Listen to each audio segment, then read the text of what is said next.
Good morning, everyone. I'm Poppy Harlow. John Berman has the day off. We are less than an hour away from a transition that will have decades of impact on the law of the land. Justice Neil Gorsuch will take his second and final oath to become the junior most justice on the High Court. Now, Gorsuch takes his seat on the bench after a largely partisan fight over his confirmation. His victory was secured by Republicans deploying the so-called nuclear option, requiring only a simple majority, 51 votes, to confirm him. A move that will likely change the Senate as we know it forever. Our Ariane DeVoe begins with us this morning at the Supreme Court. This is a very big day. They've just wrapped up and we're waiting for photos of that private swearing in and then the next one, the public one in the Rose Garden with the president. Right, Poppy. It's been more than a year since Justice Antonin Scalia died, and now Neil Gorsuch is taking these oaths. As you said, he's already taken the constitutional oath. That was administered by Chief Justice John Roberts. Gorsuch's family was there. His wife held the family Bible, we're told, and his kids were there. All the justices and their spouses, most of the spouses were there, including Maureen Scalia, of course, Justice Scalia's widow. Now the whole party will move down the street to the White House, and there that will be the judicial oath. That's a different oath given really just to justices and judges. And Neil Gorsuch asked that Justice Kennedy deliver that oath. And the reason is because Gorsuch served as a clerk for Kennedy. And that is a little bit of precedent, Poppy. This is the first time we have a former clerk who will sit on the bench with the justice who he worked for. So it's symbolic, and Poppy, it's new precedent here at the court. It is. It's fascinating. And now they have a full bench, which means no more 4-4 ties like they were facing before. Ariane DeVoe, thank you so much. Let's talk about all of this with CNN Supreme Court extraordinaire scholar, analyst Joan Biskupic, CNN legal analyst and former federal prosecutor Laura Coates, and here on set with me, the one and only Jeffrey Toobin, also the author of The Nine, and it is now this morning, and the oath, I should say. Right. It is The Nine. It is. Once again, this is a huge deal. 14 months of 8 justices. No, it's really important when you think about how long these justices serve for. Neil Gorsuch is young for a nominee to the Supreme Court, 49. So it is not out of the question that he could serve 30 or even 40 years. And we think today that we know the issues that he will be confronting, the controversial issues like church-state, like abortion rights, like gay rights. Who knows what it will be in 30 years? The only thing we'll know for sure is that the Supreme Court will have the last word, and Neil Gorsuch will be one of the 9. Indeed, and the Supreme Court, Joan, will also likely have the last word. This, these 9 justices on the president's attempts at imposing that travel ban. That's right. There's so many issues. We're talking about lots of different chapters of social dilemmas coming before the Supreme Court, and we're likely going to see chapters of how Neil Gorsuch himself rules as a justice. He'll be tested right away because we'll have he'll sit starting next Monday. This Thursday he'll actually be in conference with his fellow justices. So we'll see in the next couple months indications of how he will rule. But there are so many months ahead. And Justice Kennedy, the man who's going to administer the judicial oath, had several chapters of his own life. Back in 1988, who would have predicted that he would be the deciding vote on abortion or the deciding vote on gay rights? And Neil Gorsuch painted himself as someone in the mold of Justice Scalia, a conservative, but we'll just have to see how his life unfolds, how his judicial record unfolds with the issues that will come. Right. Laura, to you, he cannot, as he joins the High Court, he cannot rule on cases that have already been heard but not decided, obviously. But there is a mechanism by which he could break a 4-4 tie. Is that right? It is. And so you cannot, unless he has have actually heard an oral argument, he cannot then rule on the case. But if there is a 4-4 decision, the court could ask for a re-argument, a re-oral hearing on the actual merits of the case, and then he could participate in that and then rule. And that would have a huge impact on cases that, although it had a 4-4 split and that law of the land was created by that tie or was maintained by the lower court, he could actually be a part of those cases as well. Right, because if there is a 4-4 tie, the decision of the lower court holds until there's a tiebreaker. If there is. Exactly. Interesting. So he's already been privately sworn in, and we're waiting for photos from that. Then he's going to have this public ceremony in the Rose Garden with the president, etc. The other justices will be there, including Justice Ginsburg, who has been very critical of the president. Of then candidate Trump. Yes. He gave an interview to, among That's others. Point, not the sitting president. That's right. Candidate. But our own Joan Biskupik got Justice Ginsburg to say incredibly inappropriate things for a justice. In effect, how she thought if Donald Trump was elected president, she was going to move to New Zealand. By all accounts, she has not moved to New Zealand, but she has continued to serve on the court. But it's just indicative of how politically divided this Supreme Court is. You know, the difference between the Democratic appointees and the Republican appointees is really profound. There are 4 Democratic appointees: Justice Ginsburg, Justice Breyer, Justice Sotomayor, and Justice Kagan, and the now 5 Republican appointees. And our differences that we see in Congress, in the race for the White House, are often reflected in the Supreme Court. I should note, Joan, they are not supposed to be whatsoever. I mean, these are justices. They are supposed to be above any politics. They're also, though, let's just be frank, they're human. Just talk more about that moment, as you do have RBG, as they call her, the notorious, right? As you have Justice Ginsburg going to the White House to this ceremony today. Well, this is an interesting moment politically because, as Jeff probably remembers, back a couple decades ago, there was no ceremony at the White House like this. And it's actually controversial within the court family. I think this was started during the Ronald Reagan years, where one of the oaths was taken at the White House. And several of the justices, including Chief Justice William Rehnquist, who preceded our current Chief John Roberts, resisted it. They felt like that this ceremony signals to the public that there is more of a mixing between the judicial and executive branch, and the whole point of the judicial branch is to be independent of the executive. And when it takes place at the White House, as we're about to see, that might send the wrong signal. So I recently was going through the Rehnquist files at Stanford, and I saw so many different memos among the justices saying, do we really have to go? Look at what it says. It sort of taints the process. But I think they feel like the door was opened back in the 80s, and it's going to stay open.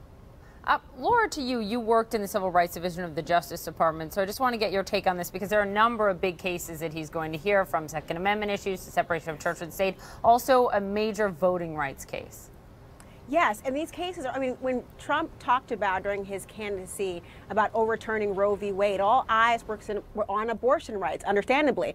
But realistically, the remaining about 13 cases that this justice has left in this term have more to do with Second Amendment issues and also religious freedom rights. And so you've got the issue of whether or not a very core constitutional principle, whether a state can provide financing or grants to churches. You have whether or not there is that contraceptive mandate that will come into fruition in terms of also businesses financing or providing same-sex marriage services. So these are going to be the core issues that he will have an opportunity to perhaps argue or hear about and actually rule on, much less of a Roe v. Wade focus. But of course, his 10th Circuit experience hasn't given us a great deal of insight onto how he will rule on voting cases or other civil rights issues. But on religion, he's been very clear. He was a justice who was talking about the Hobby Lobby line of cases and said that a religious organization need not follow the Obamacare contraceptive mandate. So we already know his leanings on that, but the other areas are kind of up for grabs. There's also, before I let you go, a fun note about what the junior justice has to do. Right. The junior justice in the conference of the justices, which is the exclusive, no clerks, no secretaries, the 9 justices alone meet to discuss cases. The junior justice is responsible for answering the door, for getting papers, and also the court operates by committee. There's a committee on the building, there's a committee on various procedures. The least desirable committee for the justice to be on is the cafeteria committee. And the junior justice, by tradition, always sits on the cafeteria committee. And Justice Kagan was very proud of her contribution to the cafeteria committee because she got a frozen yogurt machine into the cafeteria. Unreal. So that was a big achievement. Below these justices. A hazing of sorts, I suppose. Jeffrey Toobin, thank you so much. Laura Coates, Joan Biskupic. Again, we're waiting for that public swearing-in ceremony to come in less than an hour from the White House. All right, still to come. What is next for Syria after those airstrikes? It really depends who you ask on the president's team. The Secretary of State Rex Tillerson meeting with world leaders right now. Will he give some clarity to what the future of Bashar al-Assad is within Syria? Also, power struggle tensions reach a boiling point between Trump advisors Steve Bannon and Jared Kushner. The president's message: cut it out, work it out. Thursday, April 20th at 10 on CNN. Right now, Secretary of State Rex Tillerson is meeting with world leaders in Italy. This is the G7 summit where he is expected to deliver some pretty tough talk on Russia and also the Assad regime's chemical attack in Syria. This is all ahead of his trip planned for a little bit later this week to Moscow, where he will meet with Foreign Minister Sergei Lavrov. All of this as the U.S. military deploys warships to the Korean Peninsula in a show of force against North Korea's provocations. We've got team coverage this morning. Will Ripley is the only American journalist inside of North Korea. Barbara Starr is at the Pentagon, and we begin inside of North Korea. Will? Poppy, North Korean government officials say they are receiving the message that the United States is sending with its carrier strike group headed to the Korean Peninsula and that missile strike on Syria, which they view as a threat to their own country, that the United States is willing to take military action if they feel provoked or if they feel North Korea crosses the line. Well, the North Koreans say that only makes them want to work faster to develop their nuclear weapons and their missile program. I was with government officials when word came in that the Carl Vinson was heading back to this region, and they called it just another provocative act by the United States.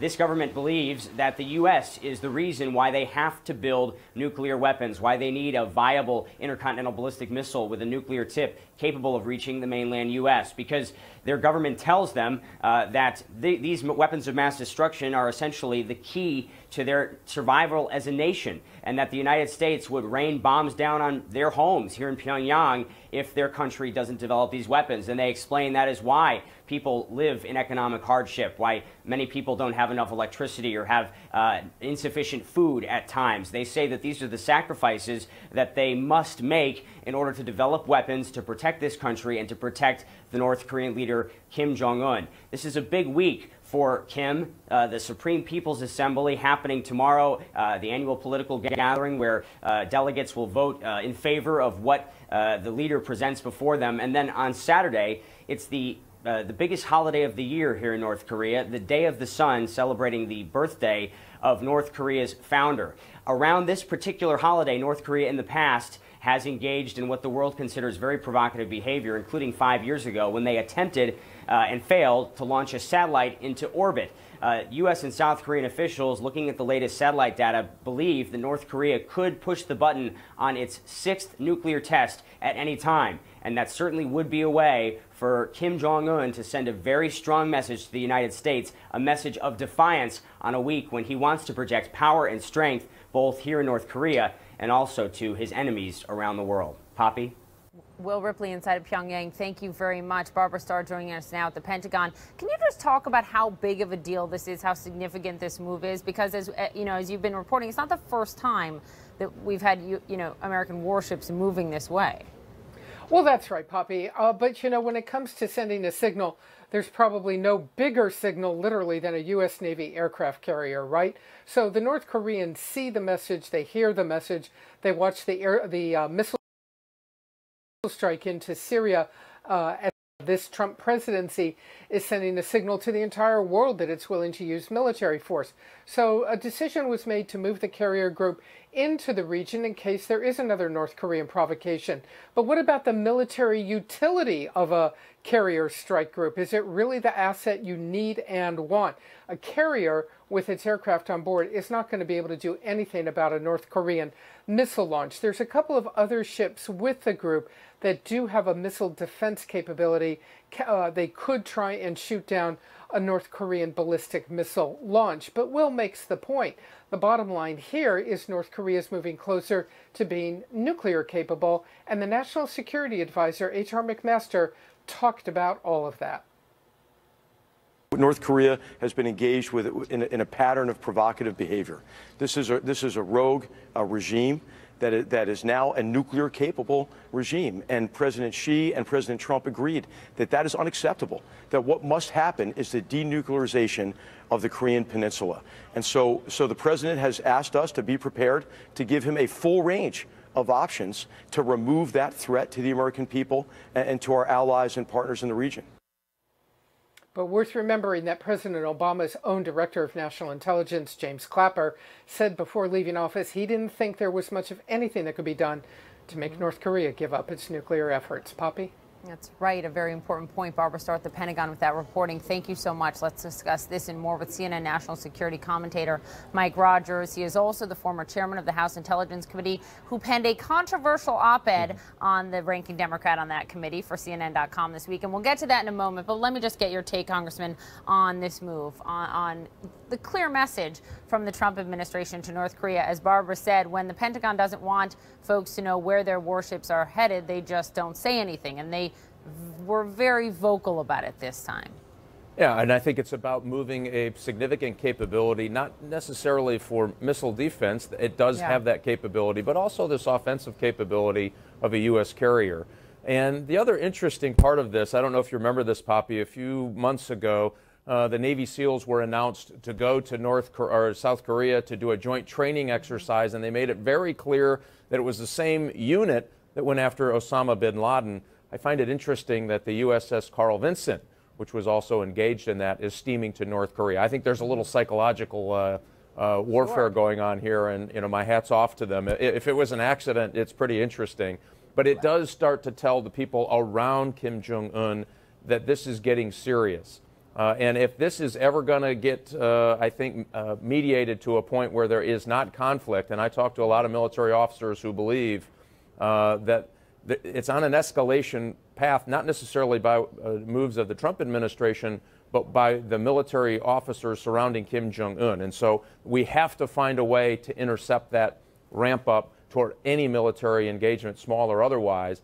And then you have to worry about the miscalculation. Does Kim Jong-un make a miscalculation, or does a South Korean commander on the border make a miscalculation that escalates the problem here?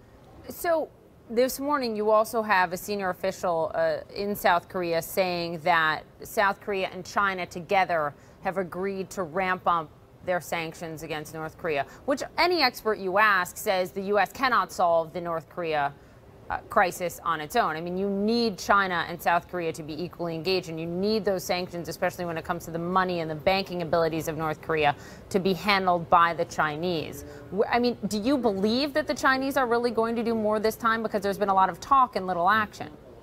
Yeah, I'm not sure. I know one thing that China does not want. They don't want more U.S. forces in the region. And this might be that impetus that they see as that trigger to say, hey, maybe we need to ramp this up. And the actions of Kim Jong-un, who have not been rational in the past, and I'm not sure I'd put the rational stamp on his actions on another nuclear test and other things now. And so there's a couple of things that China can do that can help on sanctions significantly. The majority of trade with North Korea comes through China.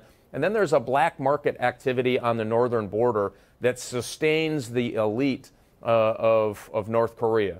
All of the people who support Kim Jong-un are supported in those black market operations. China could have a significant impact if they want to do it. It would cause some economic difficulties for them in that region, but it would also really kind of heal North Korea, or at least for the first time really pinch the people that you need to communicate to that, listen, escalation is not the path here. South Korea and China can come together to work out a package of which we can be a part of. That's really the right way forward, I think. So, Congressman, Secretary of State Rex Tillerson heads to Moscow for a more than awkward meeting tomorrow with his counterpart, Foreign Minister Sergei Lavrov. I mean, this after he went on the Sunday shows and he did not say that Bashar al-Assad has to go from Syria. And then you have Nikki Haley, the U.S. ambassador to the UN, saying Assad has to go. I mean, it doesn't seem like he's going into this meeting in Russia where they're even on the same page. And, of course, Russia is propping up Assad and his regime. Yeah, I'm going to lay this at the feet of two diplomats that are new to this arena and where words have an extra weight sometimes when you're talking. And so, if you wrap back what they both said, they're not necessarily in direct conflict with each other. So Nikki Haley said, I can't imagine a regime moving forward. Well, most people in that region who understand that region think the same thing. It's just how long that is. Because you're going to need it. You're going to need a transition. Let me just read you his quote, because Sure. Tillerson said of Assad, the Syrian people will ultimately be able to decide the fate of Bashar al-Assad. I mean, come on. These are the Syrian people who are being gassed by him. Well, no. Well, there's two things here. So if it's all of Syria, yes, and many believe this is why many are worried about an election where Assad runs the election as the head of state. Folks believe, and I certainly would be in that category, that is not going to be a fair election, and magically you'd find Assad winning another term. So what the nuance here is, you really do need Russia to help negotiate what an ouster of Assad looks like. And the reason that's important is not for just Assad and that use of chemical weapons, which is atrocious and a tragedy, and thankfully we finally did something about it. But you don't want a vacuum of power in Syria. That would be a disaster for every one of our allies in the region, and certainly stability in that region. You have to negotiate something so that technocrats of government just don't get up and walk away. We've got great history on this in Libya, in Iraq. We should not make that mistake again. So I do think they need a little wiggle room to be able to negotiate a departure of Assad with a transition of government. Again, a rapid chopping off the head, I think, is going to be a disaster for U.S. interests in the region. Before I let you go, the op-ed you wrote on CNN.com this weekend, the headline, Adam Schiff should recuse himself to the ranking Democrat on the House Intel Committee, a committee that you used to chair in your former life in Congress.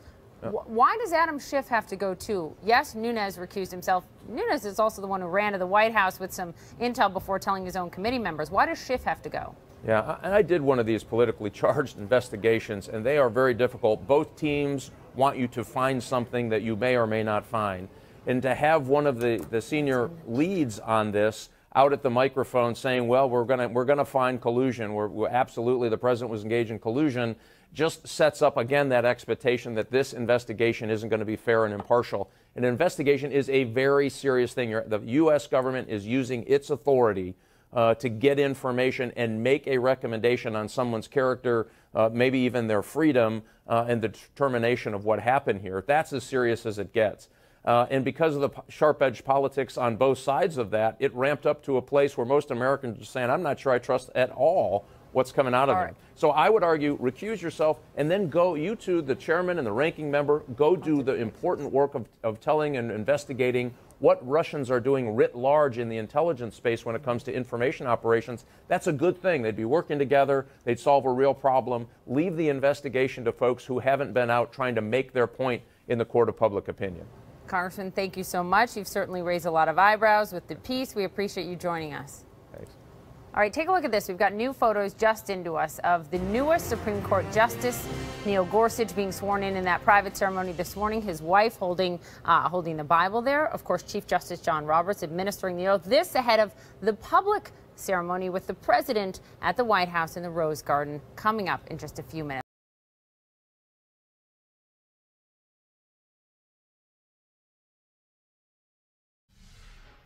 This morning, a possible truce in a White House turf war that has gone pretty public. On one side, Jared Kushner, Trump's son-in-law, whose portfolio of responsibilities seems to be growing daily.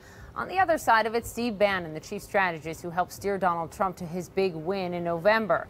Their tensions spilling out of the confines of the Trump administration. A forced sit-down over the weekend at Mar-a-Lago, and the message from the president to both of them, work it out, cut it out, get along. Here to discuss, CNN political commentator Bakari Sellers, a Democrat and a former South Carolina State House member, and CNN political commentator Kevin Madden, who's also a Republican strategist. I mean, Kevin, what do you make of this?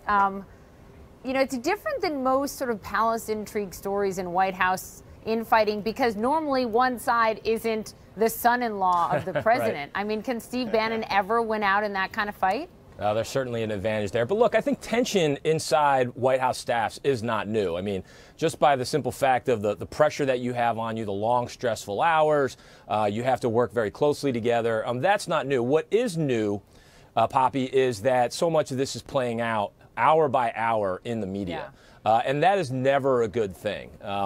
But look, by all accounts, Jared Kushner is a very formidable figure inside this White House inner circle. And I think what is most important is that everybody has to remember at the end of the day, they're still staff. And that staff's goal, staff's focus has to be about serving the principal and serving the principal's agenda, and that's this president. And they have to find a way to have a more collaborative atmosphere, and they have to find a way to keep these divisions behind closed doors, and then publicly make sure that they're executing on behalf of the president and his agenda. Yeah, I think that's going to be tough because everything, especially out of this White House, seems to be leaking out to the media pretty quickly. But I mean, Bakari, Steve Bannon opposed the, arguably the biggest move of this president yet, certainly in foreign policy terms, and that is the airstrikes on Syria. Well, yeah, and I think that actually lends itself to credence that Steve Bannon is the one who is behind this America First isolationist strategy that Donald Trump is abandoning. Many people, including myself, and I'm not sure if Kevin can help us illuminate what the president's foreign policy may be, but many people don't have any idea what it is. Steve Bannon did have some ideas about which direction he wanted the president to go, and the president chose to go the other direction. And I think that also highlights the fact that his influence in the White House may be waning. You've seen over this past weekend that many people from the far right have come out against these airstrikes. Many of these people are acolytes of Steve Bannon. And so the question is Steve Bannon there for the long haul? I know that there are many people, including myself, who want Steve Bannon out of the White House and don't think he belongs. I don't think he's listening to Democrats, he being the president. However, we'll see where that ends up. So, Kevin, to that point, I mean, you do have Bannon being removed from the National Security Council last week. Now, I should note he is allowed to be in any of the principal's meetings that he wants to. In fact, he went to one late in the week last week. McMaster, Lieutenant General McMaster said over the weekend, this is much ado about nothing. But do you see him as having a waning influence in the Oval Office? Well, I think it has more to do with when a president gets into the White House and recognizes the power of the executive and the power of being a commander-in-chief and listening and hearing directly from military advisors like Henry McMaster, like General Mattis over at the Pentagon. I think that influence tends to supersede that of a staffer who doesn't have direct experience there. I think the timing is interesting given that Jared Kushner was in Iraq and spending time with a lot of these top military officials, and then subsequently this move was made to the National Security Council. That may be one of those instances where Jared Kushner's influence, feeding these opinions from directly to the president about what the general's preferences are as it relates to the formulation of policy. I think that may have been manifest in that move. Bakari, I know you're not a fan of Steve Bannon. You made that very clear. But do you think that giving him, if that is what's happening, less and less power, and Jared Kushner more and more power, who's 37 years old and has had success in the private sector, but no government experience, is the right move? Well, personally, I don't think that Ivanka, Jared, or Steve Bannon have the experience necessary to be in the White House and make these decisions that they're making and have the direct ear of the President of the United States. With that being said, I mean, if I'm going to have to choose worldviews, one over the other, I think anyone who doesn't want to see the destruction, quote unquote, of the deep state, whatever that may mean, and wants us to be a leader in the world would pick Jared Kushner over Steve Bannon any day of the week. His history of Breitbart, his history of comments that have been made, lend me and many others to believe that he has no place in the White House, not in this administration or any other. Look, this is still someone who has the president's ear and who is still very close to him. We'll see where this all lands. Bakari Sellers, Kevin Madden, thank you. Great to be with you. Thank you. All right, well, over the weekend, more bloodshed in Syria, the very same site of that deadly chemical weapons attack last week, hit by new airstrikes that are believed to be by the Assad regime or Russian aircraft. Much more on that ahead. More horrifying images out of Syria. At least 16 civilians are dead, at least 20 more injured in more airstrikes over the weekend. That is according to Syria's civil defense volunteer group, the White Helmets. Those airstrikes are believed to have been carried out by Syrian or Russian aircraft. This attack happened in the same province that was hit by a chemical attack just days before. This happened a day after the U.S. bombed that Syrian airbase, sending a message to the Assad regime. Joining me now is someone who has spent extensive time on the ground in Syria. She was just there last month treating these innocent civilians. Dr. Annie Sparrow, a critical care pediatrician. Thank you for being here. Thank you for what you and all your colleagues are doing. Since you've been there so recently, Can you talk to us about the desperation, but also what you now see as hope? You see hope after these airstrikes led by President Trump. We do. Just a week before the chemical attack, I lost another colleague, Dr. Ali Darwish, in another chemical attack, very close to it, just literally 5-6 miles away. And he was operating when the bomb comes, targeted right at the hospital, the gases sink down, so in the OR you're particularly vulnerable. And he's one of so many colleagues and friends that I've lost, and so many of us have lost over the last 6 years. So on Tuesday morning, actually we think it was kind of overkill. I don't think Assad or Putin wanted to draw that much international attention. But then since then we've seen a lot of retaliatory strikes, as you've shown.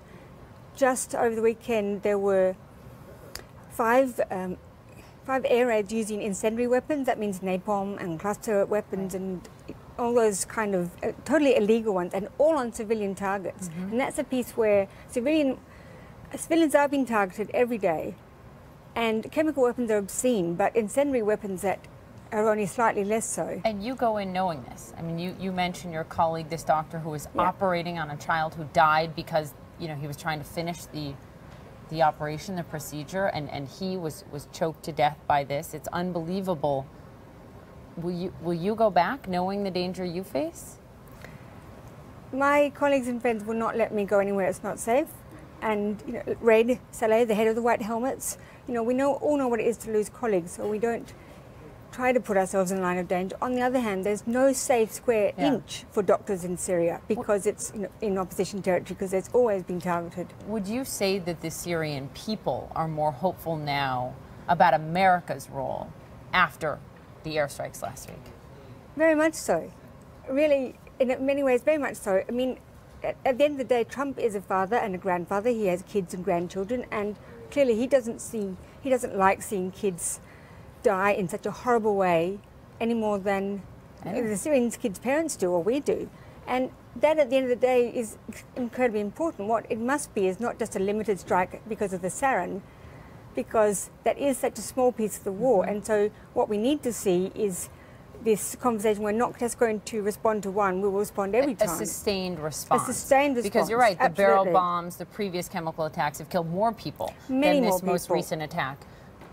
For people watching who feel helpless, who see these images and it breaks their heart and brings them to tears, what do you say to them? They're not physicians, they can't go over like you can to operate on these children. What can Americans en masse do? What they can do is support the White Helmets, who are the bravest group of volunteers. They're all volunteers, and they themselves have lost almost 170 of their team, but they have rescued over 85,000 civilians, which is amazing. So you can do that. You can support a lot of the Syrian NGOs directly through groups like NEWSROOM or other ways. Feel free to contact me, I know them all. But I think most important, that message of solidarity, that's why I keep going back, because they need to see that we care. And that, at the end of the day, is so important. I even take my 9-year-old son. I've been taking him for 3 or 4 years. You take him? I only take him to the border. But you know, he gets it. And this is the real world, and there are a lot of ways to show support. And that is so important, because then you realize we're humans together, and it's the best way to engage. They're not terrorists. At least in Syria, I'm a terrorist too, because I'm a doctor. But we aren't terrorists, really. We're all human. Dr. Sparrow, thank you so much for being here, but more for what you do for these people. So at any moment, Justice Neil Gorsuch will be sworn in as the newest member of the Supreme Court in a public ceremony to be held with the president at the White House. This is actually his second swearing-in ceremony of this morning. Just last hour, you're looking at pictures of that private ceremony with Chief Justice John Roberts administering the oath, his wife holding the Bible, his 2 daughters were there as well. You're also looking at some new pictures showing Gorsuch with his, you see Chief Justice Roberts there, but other smiling colleagues alongside him as well. And there you have it. It was obviously quite a contentious debate leading to this point, with Republicans in the Senate using the nuclear option to get him confirmed, meaning just a simple majority of 51 votes was needed.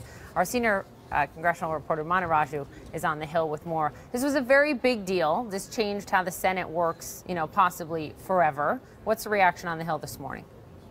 Well, this morning they're on recess right now, but I can tell you, Poppy, this was a huge development in terms of the Republicans agenda. This has been a very difficult opening period for the new Trump administration, not being able to get health care done as they wanted to get done by the time they head home for this 2-week recess, in addition to doing other things legislatively. They have not been able to do that. Getting Gorsuch confirmed, a huge accomplishment for Mitch McConnell, the Senate Majority Leader, actually saying last week that the most consequential decision of his 3-decade career in the Senate was his decision to leave that final Supreme Court seat vacant for an entire year, the final year of President Obama's term, in order to get Neil Gorsuch confirmed to the Supreme Court, and having to go through that process of invoking the nuclear option to change the rules of the Senate to push Gorsuch through infuriated Democrats. In fact, on the day of that confirmation vote on Friday, Mitch McConnell could be seen giving a high five to John Cornyn and some members of his staff. That had actually really angered some Democrats, including Dick Durbin, the number 2 Democrat, who said it was a sad day for the Senate. So you're seeing the dividing lines play out because of the hardball tactics that the Republicans employed, and concerns that perhaps this could be used again, maybe even to change the filibuster rules for legislation, which would really